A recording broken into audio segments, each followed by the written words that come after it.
We were meant to be escaping everything, just two friends, a weekend of hunting, no phones, no pressure. Reed had convinced me to go, saying it would be an amazing adventure, and for some reason I trusted him. I didn't hesitate when he said the desert in Utah was the ideal place. Sure, I'd heard some tales, but it was just a desert, right? Nothing more than sand, rocks, and the occasional lizard, or so I thought. The drive out had been pretty uneventful.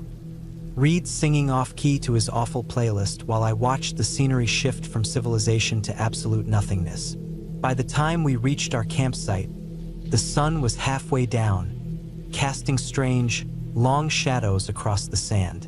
Everything looked stretched out, almost like the desert was yawning, ready to devour us. We started setting up camp, Reed cracking jokes about the so-called skinwalker the gas station clerk had warned us about. I remember the serious look on the guy's face, like he was trying to scare us off.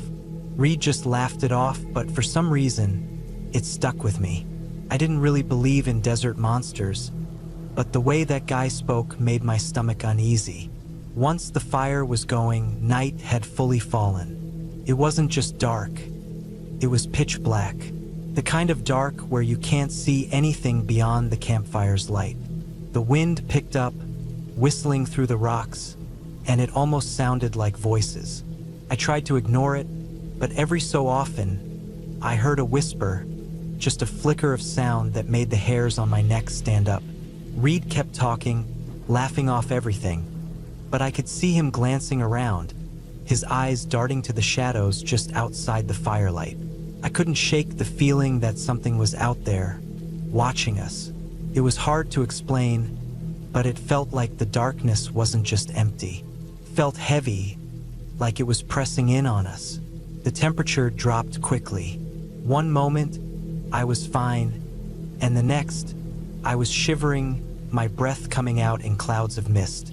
I pulled my jacket tighter, my eyes scanning the rocks again. They looked different now, twisted and wrong, almost like they were moving. I blinked, trying to clear my mind, but it didn't help. Everything just felt off.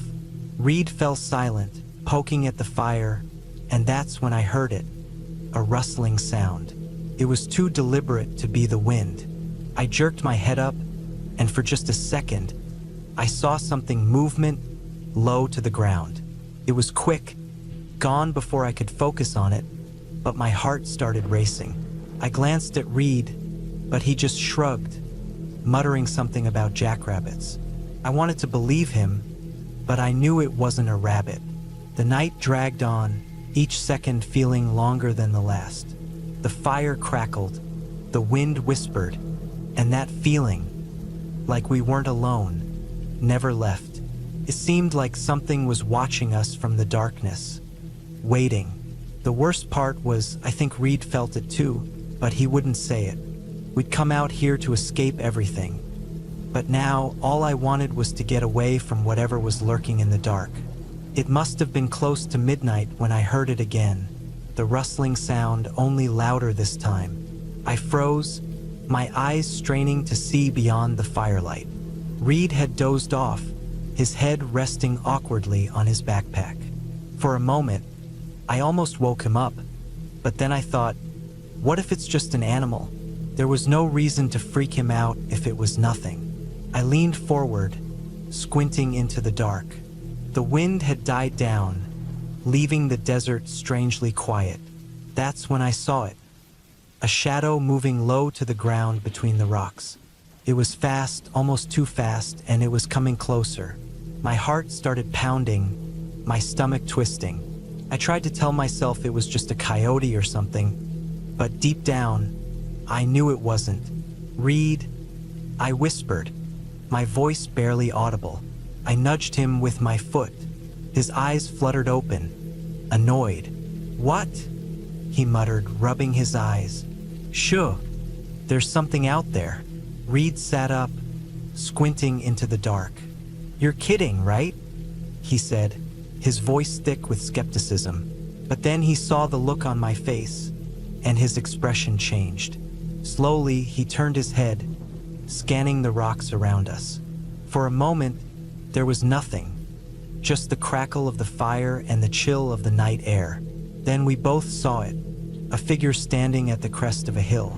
I felt my breath catch in my chest. It looked like a person, but something was off. Stood too still, like it was frozen in place. And then Reed gasped.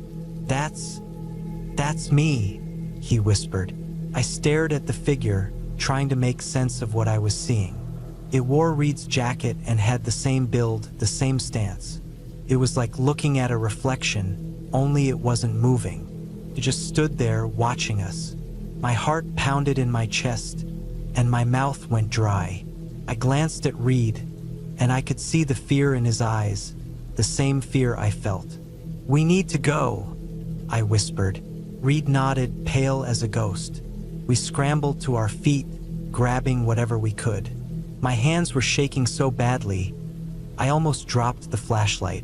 The figure on the hill still didn't move, but I could feel its eyes on us, watching, waiting. As we started backing away, I heard something, a laugh. At first, it was soft, like the wind, but then it grew louder, echoing across the desert. My blood turned to ice. It was Reed's laugh, but twisted, mocking. I looked at Reed, and he shook his head, his eyes wide with fear. "That's not me," he whispered, his voice trembling. Panic set in, and we turned, running toward the truck. The sand was loose beneath our feet, making every step harder. Behind us, the laughter grew louder, followed by the sound of something moving, something fast. I glanced over my shoulder, and my heart nearly stopped. The figure was gone, but there was something else now. A shape darting between the rocks, its eyes glowing in the dark. "Run!" Reed shouted. I didn't need to be told twice. My lungs burned, my legs felt like lead, but I kept running. The truck finally came into view, and I fumbled with the door, my fingers numb from fear.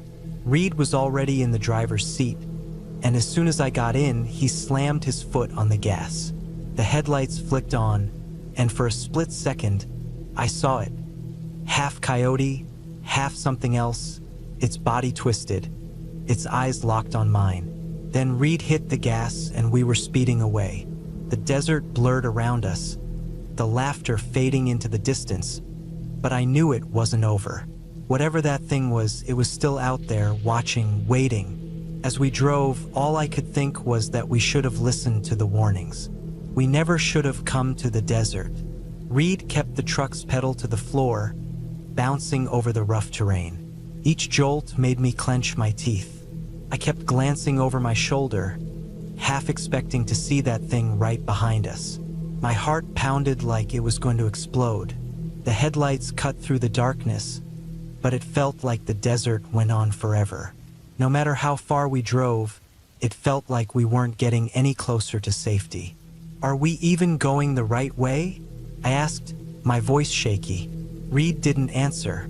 His eyes were locked on the road, if you could even call it a road. It was just sand, rocks, and a few scraggly bushes. His knuckles were white on the wheel, his jaw clenched. I could tell he was scared, maybe more than I was. "I don't know," he said quietly. "I think so." The truck hit a deep dip, and I almost hit my head on the roof. I groaned, clutching the door handle to steady myself. I glanced out the window, and for a moment, I thought I saw something moving alongside us. My breath caught, and I squinted, trying to make it out. It was just shadows, I told myself. Just the desert playing tricks on me. But deep down, I didn't believe it. Reed must have seen it too because he swerved, the tires skidding on the loose sand. "Did you see that?" he shouted, his voice cracking. I didn't want to answer. I didn't want to admit that, yeah, I'd seen it, something keeping pace with us, something that shouldn't have been able to move that fast. The truck fishtailed, and for a moment I thought we were going to flip, but Reed managed to get it under control, and we kept going, the engine roaring as he pushed it to the limit. My hands were shaking, my fingers numb as I gripped the dashboard. The laughter had stopped, but the silence was almost worse. It felt like the desert was holding its breath, waiting for us to make a mistake. Suddenly, the truck's headlights caught something ahead, something standing right in our path. Reed cursed under his breath and slammed on the brakes. The truck skidded to a stop just a few feet from the figure. My heart stopped.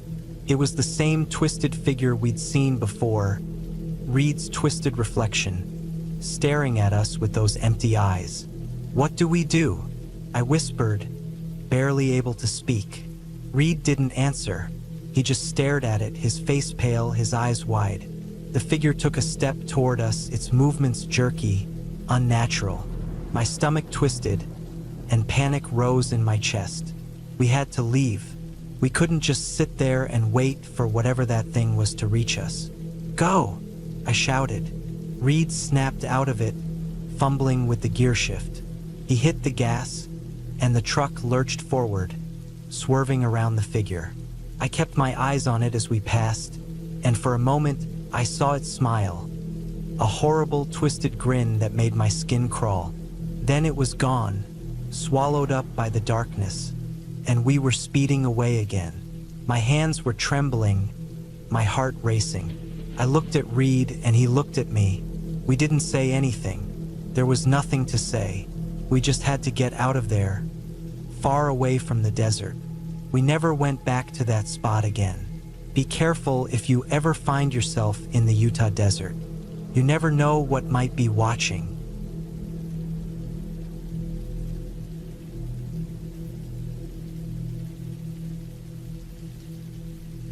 We were all having a great time. Lily, Ethan, Noah, Hannah, Alex, and me. The sky was clear, the canyon was massive and beautiful, and it felt like we were on top of the world. We had all our ropes and gear, ready to face whatever nature threw at us. At first, everything was filled with laughter and jokes, like we were invincible. We were rappelling down rocky ledges, our voices echoing, and I remember thinking this is exactly what I needed. A break from the stress back home, just us and nature. Then, everything changed. It happened so quickly. One moment we were climbing down, and the next, the ground started shaking. It wasn't just a small tremor. It felt like the earth was falling apart. I heard someone shout, and suddenly, rocks were tumbling all around us like a nightmare. Dust filled the air, and I couldn't see anything. My heart was in my throat, my hands clinging to the canyon wall as I searched for cover. When the dust settled, we were all coughing, trying to figure out what just happened. We looked back the way we came, and it was like our exit had disappeared, buried under tons of rock. A cold dread seeped into me, like ice in my veins. There was no way out, we were trapped. Ethan, always the calm one, tried to reassure us that we'd find another way, but I could see the fear in his eyes. He was as scared as the rest of us. We decided to set up camp since the sun was already dipping behind the canyon walls. It got dark so quickly, faster than I expected. The shadows stretched out, and I swear they seemed to be getting closer, like they had a life of their own. We built a fire, trying to keep the darkness at bay, but it didn't help much. It only made the shadows dance on the canyon walls, making everything feel even more eerie. I kept glancing over my shoulder, feeling like someone or something was watching us from the darkness. Ethan said he was going to scout ahead to see if he could find another way out. I didn't like the idea of him going alone, but he was always the brave one, the one who knew what to do, so we let him go. The rest of us waited, and the silence was unbearable. It wasn't just quiet, it was dead silent, like the whole canyon was holding its breath. I hugged my sleeping bag tighter, trying not to think about what could be out there. Every little sound made me jump, the wind, the crackle of the fire, even my own breathing. Then we heard it, a voice calling our names. At first, I thought it was Ethan coming back, but something about it didn't sound right. It echoed strangely, like it was bouncing around too much, stretching in ways it shouldn't. It made my skin crawl, and I could see Hannah's eyes go wide, like she felt it too. We all stared into the dark, straining to see something, anything. Then Ethan came back, or at least it looked like him. But the moment I saw him, I knew something was off. He moved awkwardly, his joints stiff, and his eyes were empty, like he wasn't really seeing us. He said he'd found a way out, but his voice was all wrong, flat and emotionless. It didn't sound like Ethan at all. I felt my stomach drop, fear rising in my chest. I wanted to scream, to tell the others that this wasn't Ethan, that we needed to run, but I couldn't move, couldn't even breathe. Hannah grabbed my hand, her fingers digging into my skin. I think she knew too. We just stood there, staring at him. At it, the fire crackled between us, and for a moment, I thought I saw something beneath Ethan's skin. Something dark and shifting, like it was trying to break free. My heart was pounding, and I knew, without a doubt, that whatever this thing was, it wasn't our friend. It was something else, something that wanted us to follow it, and I knew if we did, we'd never make it out of that canyon. We stood there, frozen, staring at whatever had taken Ethan's place. My mind was racing, and I could feel my knees trembling. I mean, it looked like Ethan, sort of, but the more I looked, the more I realized it was all wrong. His smile was too wide, his eyes too dull, and he just stood there like he was waiting for us to make a move. I couldn't help but think, this isn't real, this isn't happening. But it was, and it was terrifying. Noah spoke first, his voice shaky. "Ethan, you okay, man?" He took a step forward, but I grabbed his arm before he could get too close. I didn't want any of us getting near whatever that was. The thing pretending to be Ethan turned its head toward Noah, but it was such a jerky movement, like it wasn't used to having a neck. It said something about finding a way out, but the words felt empty, like they were just noises it had learned to repeat. Hannah squeezed my hand again, and I could tell she was as freaked out as I was. I wanted to tell her everything would be okay, but I didn't believe it myself. My mouth was dry, I could barely swallow. I glanced at Alex, who looked like he was about to bolt at any second, his eyes darting between the thing and the darkness behind us. We all knew we needed to do something, but none of us had a clue what. Running seemed like a bad idea, but staying put wasn't any better. The fire crackled, and the thing took a step closer, like it was testing us, seeing how we'd react. My whole body tensed, and I could hear my pulse pounding in my ears. Noah took a step back, and I saw the fear in his eyes. I think we all realized right then that this thing wasn't going to leave us alone. It wanted something, and it wasn't just trying to help us find a way out. "We need to move," I whispered, barely loud enough for Hannah and Alex to hear. I wasn't even sure where we should go, but I knew we couldn't just stand there waiting for whatever this was to make the next move. Hannah nodded, her eyes wide, and Alex swallowed hard, glancing around like he was trying to find an escape route. Noah turned to us, his face pale, and mouthed, "What do we do?" I didn't have an answer, but I remembered the narrow crevice we'd passed earlier, the one that looked like it barely had enough room for us to squeeze through. It wasn't much, but it was something. I leaned in close to the others, keeping my eyes on the thing that looked like Ethan. "The crevice," I whispered. "We need to get to the crevice." Hannah's eyes widened even more, but she nodded. I could feel her trembling next to me, and I knew she was just as scared as I was. I took a deep breath, trying to steady myself. We had to do this. We had to move, and we had to do it now. I gave Alex a nudge, and he nodded, his face set in determination, even though I could see the fear there too. Noah started inching back toward us, and that's when the thing moved again. It was like it suddenly realized we were trying to leave. It lunged forward, its limbs jerking awkwardly, and that was it. My heart leapt into my throat, and I turned, pulling Hannah with me. "Run!" I shouted, my voice cracking with panic. We sprinted toward the crevice, our feet pounding against the rocky ground. I could hear the thing behind us, its movements strange and unnatural, like it was trying to remember how to be human. The shadows seemed to close in, and my chest felt tight, like I couldn't get enough air. I reached the crevice first, throwing myself into the narrow gap. The stones scraped against my skin, but I didn't care. I just needed to get away. Hannah was right behind me, then Noah, then Alex. I could hear the thing, whatever it was, making this awful guttural noise, like it was frustrated that I didn't dare look back. I just kept pushing forward, squeezing through the narrow space, my heart pounding so hard I thought it might burst. All I could think was that we had to make it. We had to get out of this canyon before it caught us. We finally made it through the crevice, but it didn't feel like much of a victory. My hands were scraped raw, and I could barely catch my breath. I collapsed against the canyon wall, trying to pull myself together. The others squeezed out one by one, each of them looking just as shaken as I felt. The air felt thick, like it was pressing down on us, making it impossible to think clearly. I could still hear that awful noise behind us, echoing off the rocks. "Is everyone okay?" I asked, my voice shaky. It was a stupid question. We were obviously not okay, but I had to ask. I needed to know we were still all here.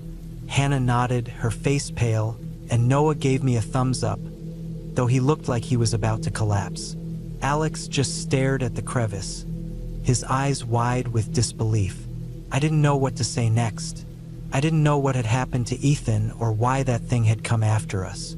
All I knew was that we needed to get out, fast. We didn't stop running, not even when we heard the thing's voice again, calling our names from somewhere in the dark. We just kept moving with the echoes of the canyon and whatever was in it, chasing us all the way.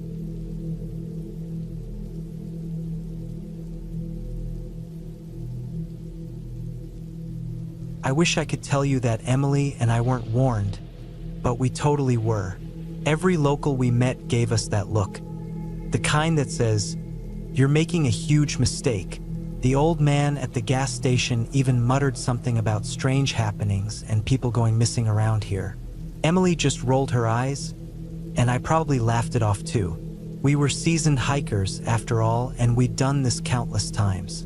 We weren't about to let some eerie campfire stories ruin our trip. So, there we were, trudging deeper into the forest, our packs heavy on our backs, the trees closing in like some massive ancient wall. The farther we went, the more the air seemed to change. It felt thick, like something unseen was lingering in it. I tried to brush it off, telling myself it was nothing, but the deeper we went, the quieter everything got.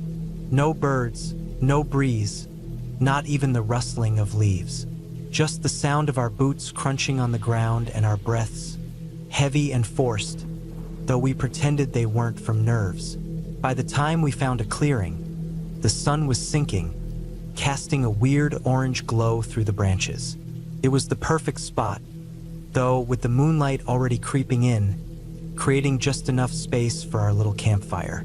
We set up camp, lit the fire, and soon enough we were laughing again, trying to shake off the odd vibes from earlier. Emily popped open some snacks, and we joked about the creepy stories we'd heard, acting like they weren't bothering us. But there was this tight knot in my chest that wouldn't go away. I don't know when it happened, but at some point, the fire stopped feeling like enough. The light didn't stretch as far as it should have, and beyond its glow, the world seemed pitch black, as if the darkness was swallowing everything whole. Emily was in the middle of telling a funny story about a disastrous hiking date when I saw it. At first, I thought it was just a shadow, but no. There was someone or something standing at the edge of the clearing. My heart skipped a beat, and I swear my stomach dropped. I couldn't see much, just a figure half hidden in the shadows, but it was staring right at us. I blinked, trying to convince myself it was nothing. But when Emily noticed my silence, she turned, and her laughter stopped instantly. Standing at the tree line was Emily, or at least something that looked like her. Same red beanie, same ripped jeans, but its posture was wrong. Too stiff, too unnatural, like it was trying to imitate being human. And the way its eyes reflected the firelight, There was something off. Empty. Hollow. It made my skin crawl. Then it spoke, or tried to. It was Emily's voice, but distorted, like an old tape being played too slowly. "Jake, come here," it said, stretching out the words in a creepy, unnatural way. I froze. I couldn't move. Emily, the real Emily, grabbed my arm, her fingers digging into me. She whispered, terrified, "That's not me, Jake. We need to leave now." That's when the figure stepped forward, its face shifting, like the skin didn't quite fit, like it was wearing her face but in a wrong way. Everything after that happened in a blur. Instinct kicked in and we were running, leaving the fire, the gear, everything behind. I didn't dare look back, but I could hear it, whatever it was, crashing through the woods behind us, like it couldn't decide if it was human or something else. The worst part? It kept calling my name, switching between Emily's voice and a guttural, snarly sound, like a mix of a growl and a plea. Running through the woods at night? Probably the worst idea ever. Every branch seemed to reach out to grab me, and the ground was a mess of roots, just waiting to trip me. Emily was just ahead, her red beanie bobbing in the darkness like a lifeline, and I focused on it, terrified of losing her, terrified of being alone out there with whatever that thing was. My lungs burned, my breath ragged and shallow, but still, I kept running. I could hear it behind us. Fast, too fast. Each time I glanced over my shoulder, I saw it, just for a moment. Its limbs twisted unnaturally, its face warped like it was struggling to remember how to look human, and those eyes dark, empty pits, just staring, locked onto mine. "Jake, come on," Emily shouted, breaking through the panic in my head. She was at the top of a small hill, waving her arms for me to hurry. I stumbled, my feet caught on a root, and for a moment, I thought I was done for. But then Emily was there, pulling me up, her eyes wide with fear. "We have to keep moving," she cried. I nodded, too scared to speak, and we kept going. The thing behind us let out a horrific noise, a mixture of a scream and a growl, angry, frustrated. It echoed through the trees, making it impossible to pinpoint where it was coming from. Felt like it was everywhere. We kept running, not caring about the direction, just trying to get away. My legs were shaky, my muscles screaming at me to stop, but I couldn't. I wouldn't. Emily was right there with me, her face set in a determined grimace, and I knew she felt the same terror, the kind that makes you feel like an animal trapped in a corner. We had to keep going. We had to find a way out. Suddenly, Emily grabbed my arm again, yanking me to the side. I almost protested, but then I saw it. A break in the trees, a narrow path, or maybe an old road. We stumbled toward it, our feet slipping on the loose gravel. For a moment, I felt a flicker of hope. Maybe there was a way out of this. But then I heard it again, that voice closer now, twisting and broken. "Jake, come here." I felt the panic surge again, my skin turning cold with fear.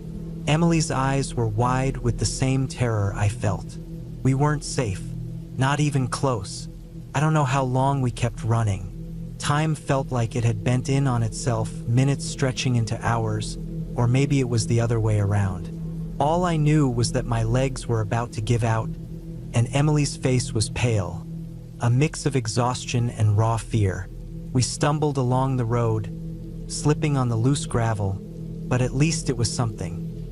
A path leading somewhere other than deeper into the dark. And then we heard it again. The voice. This time, it was so close it felt like it was breathing down my neck. "Jake, Emily," it called, its words stretching unnaturally. I felt my heart racing, my body drenched in cold sweat. Every noise in the woods made me jump. But then, just as I thought I couldn't run any further, we saw it. A flicker of headlights through the trees, an engine rumbling, growing louder. I grabbed Emily's arm and dragged her towards the light. A truck, a dusty old pickup, was coming down the road. I waved my arms, shouting, "Stop, please."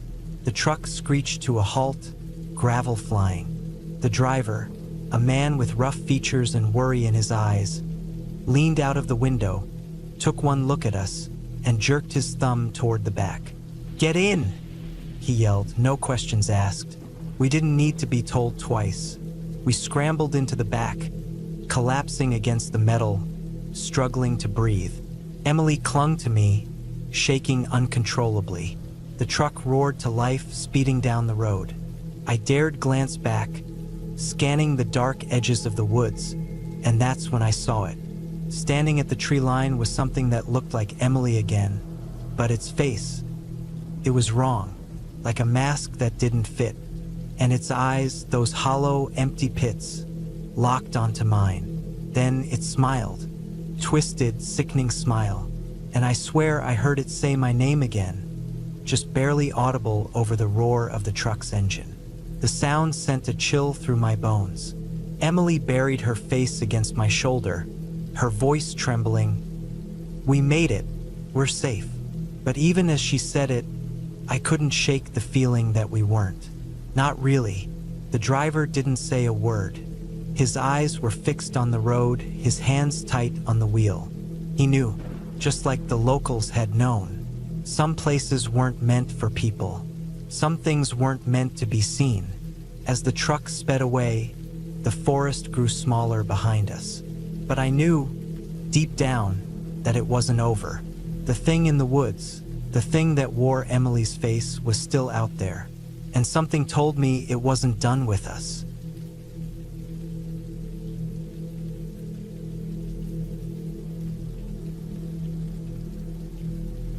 I'll admit, I was more excited about this trip than anyone else. Jake had been begging for some time off work, Emma needed a break from her endless social media scrolling, and Greg, well, he wasn't exactly thrilled about leaving his video games behind. But for me, I thought it'd be a chance for all of us to reconnect.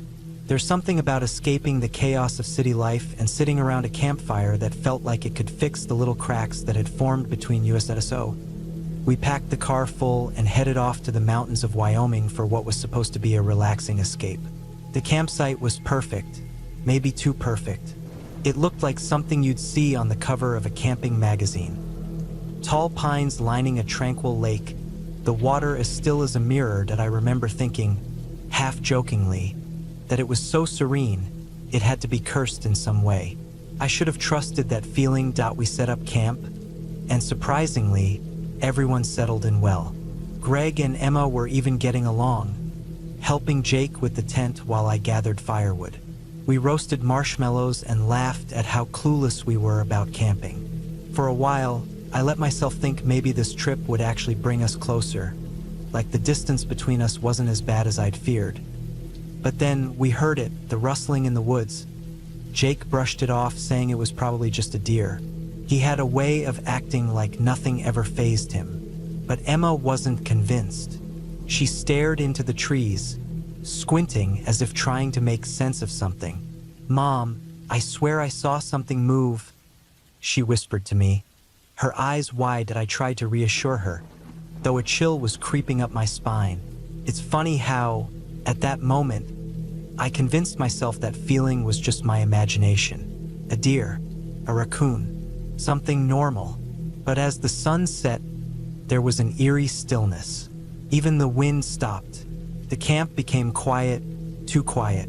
The laughter faded, and that uneasy silence took its place. I kept glancing over my shoulder, trying to catch a glimpse of whatever Emma thought she'd seen. But it was just shadows moving between the trees. That night, we all crammed into the tent, zipping it up tight like that flimsy fabric would protect us from whatever was out there. It was supposed to be comforting, being together in our little nylon bubble. But I couldn't sleep. Every time I drifted off, a snap of a twig or the rustling of leaves would jolt me awake, my heart racing. Jake snored soundly beside me, unaware of anything. I envied him. Emma was curled up with her face buried in her sleeping bag, and Greg had his headphones in like he thought he could block out the entire forest. Me? I lay awake, staring at the dark fabric above me, listening to the noises outside. Hours seemed to drag by, each sound more unsettling than the last.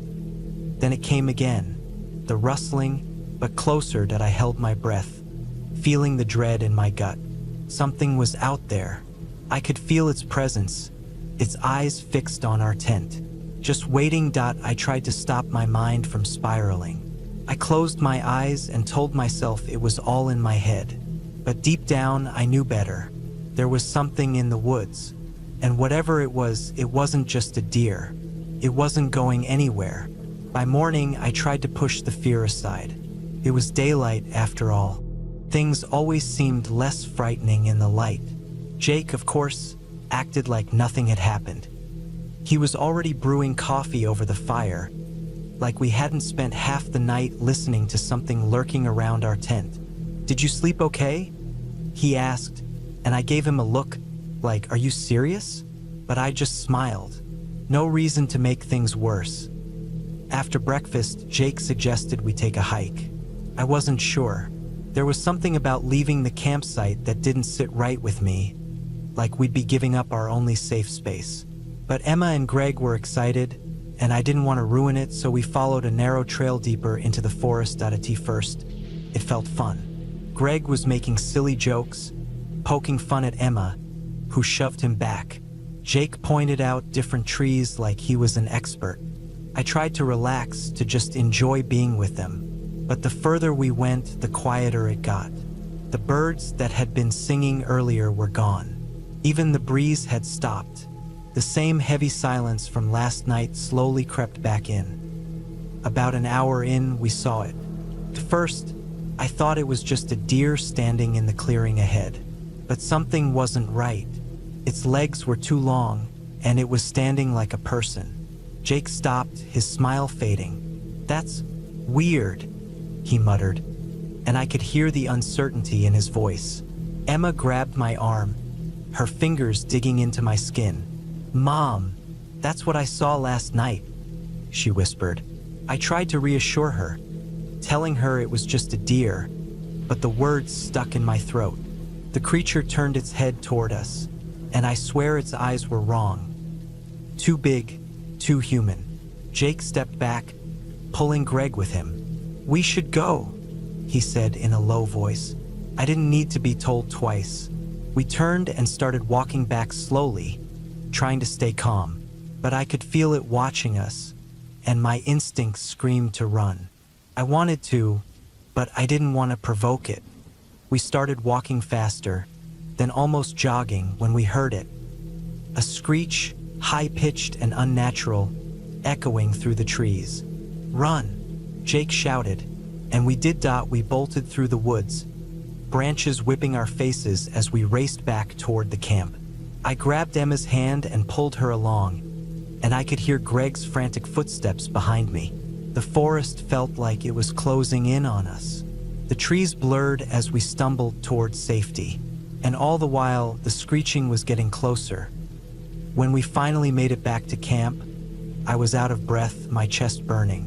Jake was already at the tent, grabbing everything he could. His face was pale. "Get in the car," he yelled, and we didn't hesitate. We piled into the car, and Jake fumbled with the keys. His hands were shaking. I looked out the window, back at the tree line, and there it was, standing at the edge of the woods, watching us. Its skin seemed to ripple, like it was barely holding itself together. The car roared to life, and Jake floored it, kicking up dirt as we sped down the narrow road. I didn't look back. Couldn't. All I could do was hold Emma close, her sobs muffled against my shoulder, and pray that whatever that thing was, it wasn't following us as we drove. The silence came back. The kind that fills your ears and settles deep in your bones. The kind that told me this wasn't over. The ride to the ranger station was a blur. Jake drove like he was on a mission, his knuckles white on the wheel. I kept glancing back, expecting to see that creature chasing us, limbs twisted and all. Emma had stopped crying, her face pressed against my chest, and Greg stared straight ahead, his eyes wide, and no one spoke. What could we say? We all knew what we saw, and none of us knew if we were safe yet. When we finally reached the ranger station, Jake almost crashed into the gate. He slammed on the brakes, and we all sat there for a second, the silence weighing heavy. He finally spoke, his voice hoarse. "Get out." We rushed toward the small building like it was our refuge. The ranger on duty was a young guy, maybe in his late 20s, holding a coffee cup. He looked up as we burst through the door, his eyes widening at the sight of us. Disheveled, terrified, and probably looking like we'd lost our minds. "Hey, what's going on?" he asked, putting down his coffee. Jake tried to explain, but the words tumbled out in a jumbled mess. "A deer, no, something wrong in the woods. It chased us." The ranger gave us a skeptical look, making my nerves worse. "Ma'am, are you saying you saw a deer?" I wanted to scream.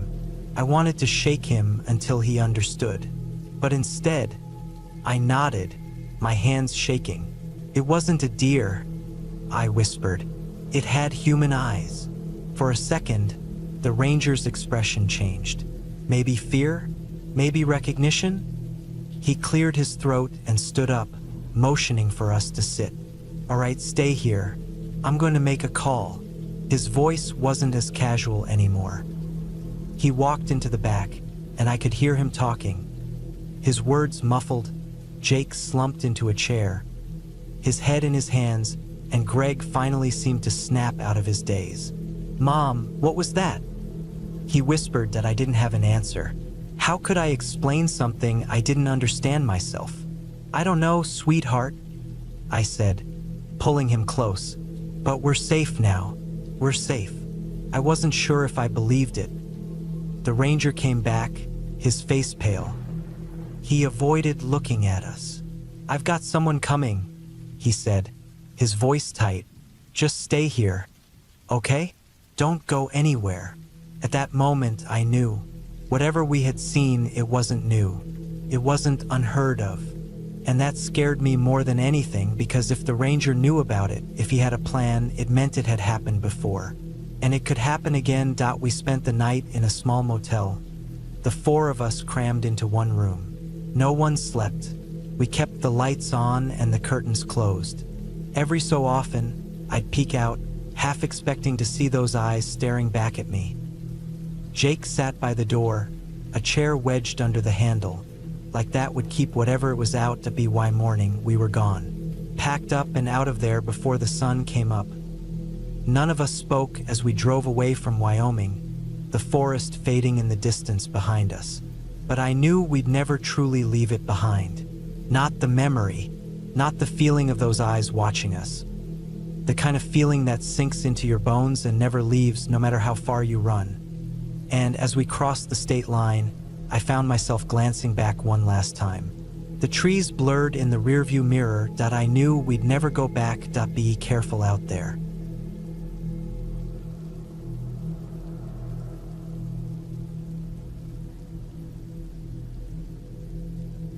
I knew that taking the job near the Appalachian Mountains would be lonely, but I never expected it to be this quiet.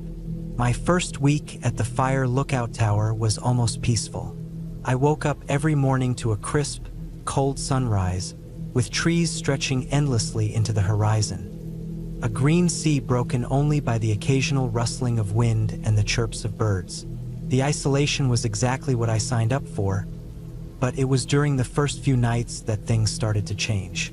The radio was an old, outdated model, crackling with static in the background whenever it was on. At first, it was nothing more than that harmless noise, but after a few nights, I started hearing something underneath it.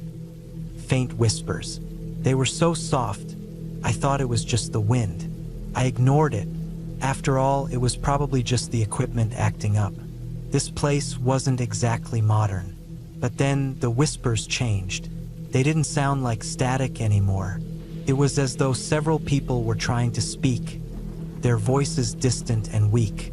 I would lie in bed, staring at the radio across the room, trying to make sense of it.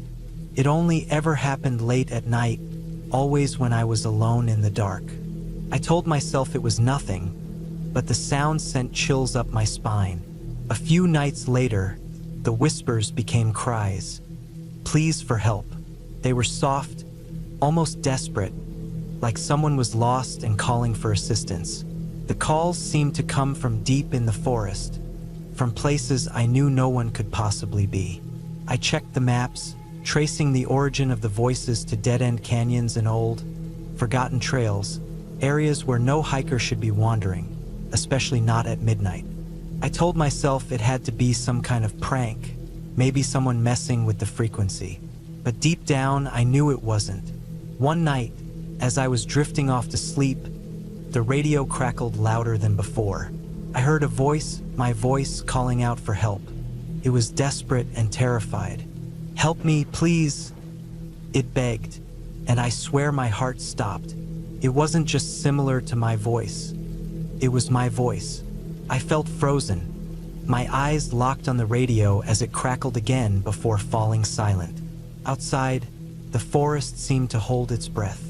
The wind stopped, and all the usual nighttime sounds vanished. I was alone, yet I wasn't.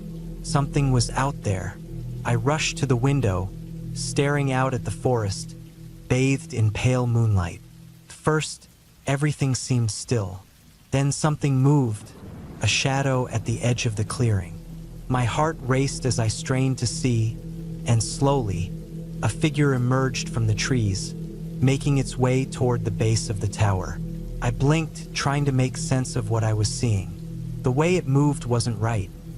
Its limbs jerked, like they didn't fit together, and then I saw its face. It was my face, twisted, hollow-eyed, with a grotesque, unnatural smile. It looked up at me, and I swear it knew I was watching. It started climbing the stairs, each step echoing louder and louder. My radio crackled again, my voice begging for help. I felt a scream rise in my throat, but no sound came out. My flashlight was in my hand before I even realized it, the beam flickering as I pointed it toward the stairs. The figure didn't stop, kept coming, the smile never faltering. Panic took over, and I did the only thing I could think of. I ran to the opposite side of the tower, and without thinking, I jumped. The branches below caught me, scratching and tearing at my skin as I tumbled down the slope. I didn't care about the pain. I just knew I had to get away. Whatever that thing was, it wasn't me, and it wanted something I wasn't willing to give. I don't know how I survived that jump. I woke up at the bottom of the hill, bruised and aching, my head pounding, my body feeling like it had been dragged through a thorn bush. It was still dark, with only the moon overhead casting long shadows through the trees. For a moment, I thought maybe it had all been a nightmare. But then I heard it, the radio crackling from the tower, my own voice echoing out into the night, still calling for help. I knew I couldn't stay there. I forced myself to my feet, my legs shaking beneath me. I had to get as far away from that tower as possible. I started moving, half running, half stumbling through the woods. Every branch that snapped underfoot made me jump. My heart was pounding so hard I thought it might burst. The forest felt different now. It wasn't just the silence. It was the way the shadows seemed to move, shifting just out of the corner of my eye, as if something was watching me. I had no idea where I was going. I just knew I had to keep moving. The ground was uneven, roots and rocks tripping me up as I ran. My flashlight was barely working, the beam flickering in and out, but I didn't dare stop to fix it. I could still hear the radio, faint now, but my own voice was still calling my name, pleading for help. It made my skin crawl. After what felt like hours, I stopped to catch my breath, leaning against a tree. My lungs were burning, my legs ready to give out at any moment. I listened, trying to hear anything over the sound of my breathing. The forest was silent, too silent. And then, from somewhere in the darkness, I heard footsteps, slow, deliberate, getting closer. My heart skipped a beat. It was here, the thing that looked like me. I turned off my flashlight, hoping the darkness would hide me, pressing myself against the tree, trying to stay as quiet as possible. The footsteps grew louder, the crunch of leaves, the snap of twigs. Each step echoed in the stillness. I saw it then, a shadow moving through the trees. Its head turned slowly from side to side, like it was searching for something, searching for me. I wanted to run, but my legs wouldn't move. I was too scared. I watched as the figure came closer, the moonlight catching its face. My face, but its eyes were empty, like black holes. The smile twisted wider, stretching too far, like it was enjoying my fear. It stopped, tilting its head slightly as if it was listening. I squeezed my eyes shut, praying it wouldn't find me. Then suddenly it turned and began walking away, back into the woods. I waited, trembling, until I could no longer hear its footsteps. I didn't know why it had left, but I wasn't about to stick around to find out. I forced myself to move, every muscle aching, and started running again, deeper into the forest. I didn't know where I was going, but anywhere was better than here. The whispers started again, faint at first, then growing louder. They were all around me, echoing through the trees. My own voice was calling my name over and over. I covered my ears, trying to block it out, but it was no use. It was like the forest itself was speaking, trying to draw me in, trying to make me stop. But I couldn't. I wouldn't. I didn't stop running until I saw the flicker of a campfire in the distance. I stumbled toward it, my legs barely holding me up. A group of hikers looked up in shock as I burst into their camp, their faces filled with confusion. I must have looked like a madman, covered in dirt and scratches, my eyes wide with fear. I tried to explain, but the words wouldn't come. They didn't need to understand. They could see the terror in my eyes. They let me stay by the fire, and for the first time that night, I felt a small sense of safety.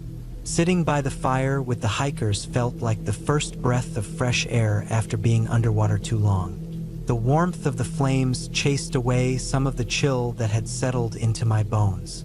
The hikers asked questions, who I was, where I had come from, but I could barely get the words out.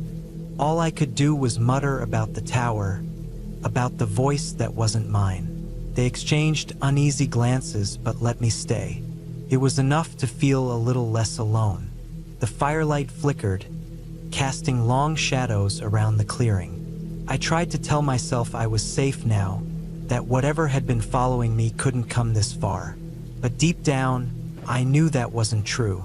The forest felt alive, like it was listening, watching, and the shadows beyond the fire seemed to shift on their own. I couldn't sleep, even though the other hikers eventually lay down, exhausted. My body was sore and aching, but my mind wouldn't let me rest. Every rustle of the leaves, every crackle of the fire made me jump. My eyes kept drifting to the edge of the clearing, expecting to see that figure again, my face smiling that horrible smile. I tried to keep my eyes on the fire, tried to focus on the warmth, the light, but I could feel the forest pressing in on me. Then I heard it again. My voice, faint but clear, coming from somewhere in the darkness. "Help me, please." My stomach twisted, and I felt the warmth drain from my body. It was the same words, the same tone, like a broken record, repeating over and over. I turned to look at the hikers, but they were all asleep, oblivious. I was alone again with the voice. I stood up, my heart pounding. The voice grew louder, echoing through the trees, coming from all directions, surrounding me. My own voice pleading, desperate. I stumbled backward, almost tripping over one of the sleeping hikers. I wanted to wake them, to make them hear it too, but something stopped me. A sense of dread, like if I acknowledged it, if I said it out loud, it would make everything worse. The voice grew louder still, until it was almost deafening. I pressed my hands to my ears, trying to block it out, but it was no use. It was inside my head, rattling around like a trapped insect. I backed away from the campfire, my eyes darting around the clearing, searching for the source. Then, at the edge of the firelight, I saw it, the figure, my face, twisted and wrong, staring at me from the shadows. His mouth moved, and the words came out. My words. "Help me, please." It stepped closer, and I could see the emptiness in its eyes, the smile widening, stretching too far. It was enjoying my fear. I wanted to scream, but my voice caught in my throat. I turned and ran, sprinting past the sleeping hikers, away from the campfire, deeper into the forest. Branches whipped at my face, the underbrush clawing at my legs, but I didn't stop. I could hear it behind me. The footsteps, the voice still calling my name, still pleading for help. The forest closed in around me, the darkness swallowing me whole. I ran until my legs gave out, collapsing onto the forest floor, my chest heaving. The whispers were all around me now, my own voice mixed with others, a chorus of desperate pleas. I closed my eyes, tears streaming down my face, and prayed for it to stop. Suddenly, a hand touched my shoulder. I gasped, jerking away, but it was one of the hikers, his face filled with concern. "Hey, it's okay," he said, his voice breaking through the noise in my head. "You're safe now." I looked around, realizing I was back at the camp. The other hikers were awake, their faces worried, the fire still crackling nearby. But as I looked past them into the dark forest, I knew it wasn't over. The shadows were still there, shifting, waiting, and somewhere out there, my own voice was still calling, still begging for help. And I knew deep down that it wouldn't stop until it got what it wanted.